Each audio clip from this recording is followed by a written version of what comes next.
இந்திரன் மாப்பிள்ளைக்கு எல்லாத்தையும் கொடுக்குறான். ஏன்னா தேவலோகத்தையே மீட்டு கொடுத்தவன்ல சூரபதுமன் கிட்ட இருந்து எல்லாத்தையும் கொடுக்குறான் இந்திரன் மாப்பிள்ளைக்கு. வச்சுக்கோ வச்சுக்கோ வச்சுக்கோ அப்படின்னு. அப்ப என்ன பண்ணா, அவன்கிட்ட ஒரு யானை இருந்தது, யானையும் கொடுத்து விட்டான். இந்தா வச்சுக்கோ. தன்னுடைய பெருமையை காட்டணும், இன்னொன்னு சந்தோஷம், தேவலோகத்தை மீட்டு கொடுத்தவன் பொண்ணை கல்யாணம் பண்ணி கொடுத்துருக்குறோம் அப்படின்னு யானையும் கொடுத்து அனுப்பிட்டான். நீங்க திருத்தணியில போய் பார்த்தீங்கன்னா முருகனுக்கு முன்னாடி அந்த யானையை பார்க்கலாம். இந்திரனுடைய செல்வ வளம் குறைய ஆரம்பிக்குது. எனக்கு ஒண்ணுமே புரியல, என்னப்பா அது, சூரபதுமன் வதம் பண்ணியாச்சு, சந்தோஷமா இருக்கலாம்னு பார்த்தா அப்ப கூட என்கிட்ட இருக்க செல்வமெல்லாம் குறைஞ்சிக்கிட்டே இருக்கு.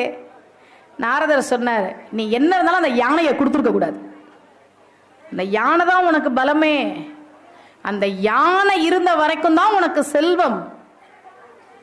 இப்ப இவன் யோசிச்சான், மாப்பிள்ளைகிட்ட கொடுத்ததை எப்படி திருப்பி கேட்கறது. மாப்பிள்ளை கிட்ட